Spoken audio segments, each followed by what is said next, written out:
আজকের রেসিপি ডিমের পুর ভরা কচুরি। কিভাবে বানাবেন সেটা তো দেখাবোই। ভীষণ মুচমুচে হয়, আর এটা কিন্তু এমনিও খাওয়া যায়। দেখে নেওয়া যাক রেসিপিটি।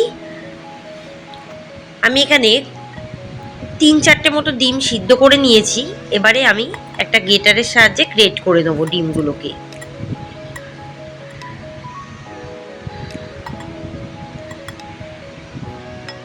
তাহলে দেখবেন একদম ঝিরিঝিরি হয়ে যাবে।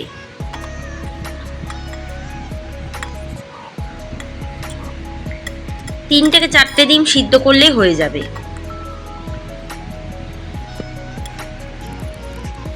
সব ডিমগুলো এভাবেই গ্রেট করে নেব।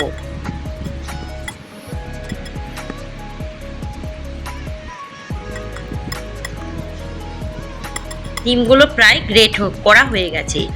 এবার এর মধ্যে দিয়ে দেবো 1 চামচ লবণ, 1 চামচ গোলমরিচ গুঁড়ো দিয়ে ভালো করে এটাকে মাখিয়ে রাখবো। আর 1 চামচ কালো জিরেও দিয়ে দিলাম, দিয়ে ভালো করে এটাকে মাখিয়ে রেখে দেবো। এবারে একটা বড় বাটিতে নিয়ে নেবো 2 কাপ ময়দা, আর দিয়ে দেবো 1 চামচ কালো জিরে, 1 চামচ লবণ দেবো, আর 2 টেবিল চামচ সাদা তেল দিয়ে ময়ান দেবো। প্রথমে আগে এই উপকরণগুলো ভালো করে মিশিয়ে নেবো। দেখবেন একদম ডাস্ট হয়ে গেছে।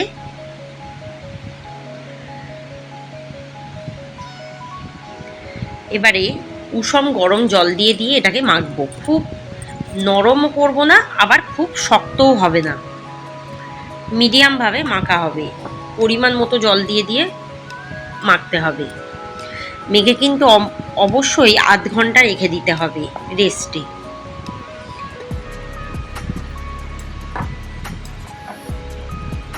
সাবধানে জল দিয়ে দিয়ে মাখবেন, যাতে জলটা না কোনো মতে বেশি হয়ে যায়। খুব শক্তও হবে না, আবার খুব নরমও হবে না, মিডিয়াম ভাবে মাখা হবে। আবার রেস্টে রেখে দিলে একটু তো নরম হয়েই যাবে।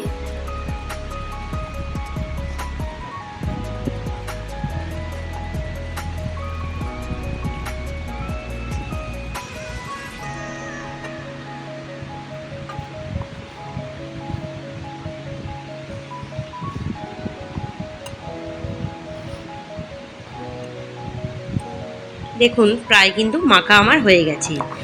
আধ ঘন্টা রেস্টেও রেখে দিয়েছিলাম এইভাবে মেখে। এবার আরও 1 চামচ তেল দিয়ে এটাকে মাখবো। মেখে আবারও 10 মিনিট রেস্টে রেখে দেবো। 10 মিনিট পর দেখুন কতটা বেশ নরম হয়ে গেছে। এবারে লেচি কাটবো মিডিয়াম সাইজের। এবারে একটু ডিপ গর্ত করব। এবারে ডিমের পুরটা দিয়ে দেবো, যেটা আমি রেডি করেছিলাম। এরপরে লেচিটাকে এবারে ঘুরিয়ে নেব। দেখুন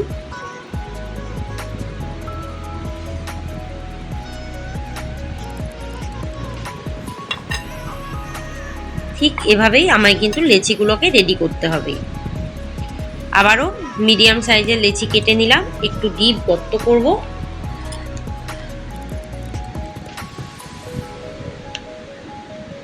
গর্ত করে ডিমের পুরটা দেবো। খুব বেশি পুর দেবো না, তাহলে ফেটে যাওয়ার সম্ভাবনা থাকবে।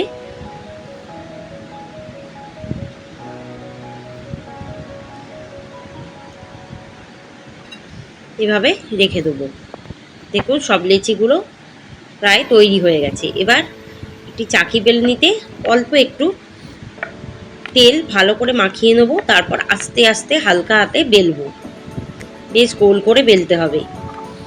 আগে কিন্তু চাকি বেলনির গায়ে ভালো করে সাদা তেল মাখিয়ে নেবেন, তাহলে দেখবেন ওই তেলেই বেলা হয়ে যাবে, এক্সট্রা কোনো তেল লাগবে না। একটু মোটা মোটা হবে, খুব বেশি এটা পাতলা হবে না।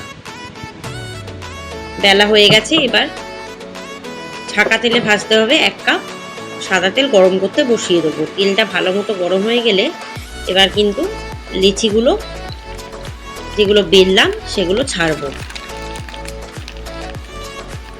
একটা দিক ভালোভাবে ভাজা হলে দেখবেন বেশ ফুলে উঠেছে হালকা করে।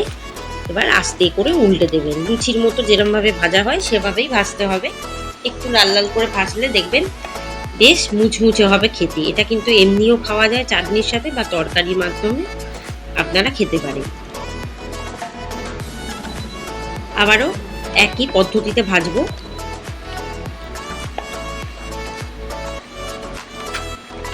এটা কিন্তু খুব বেশি টোপর হয়ে ফুলবে না, হালকা হালকা একটু ফাটতে পারে। তাই গ্যাসটাকে বা ইন্ডাকশানের আঁচটাকে একটু কমিয়ে দেবেন। আস্তে করে উল্টে দেবেন যাতে তেল না ছিটকায় গায়ে। এভাবেই বাকি কচুরিগুলো দেখুন ভেজে নিতে হবে। ব্যাস আমার কচুরিগুলো কিন্তু ভাজা প্রায় রেডি। বেশ লাল লাল করে ভেজে নেব। ভাজা হয়ে গেছে। এভাবেই বানিয়ে নিন আর সবাইকে খাওয়ান। রেসিপিতে আশা করি সুন্দর লাগবে। ধন্যবাদ।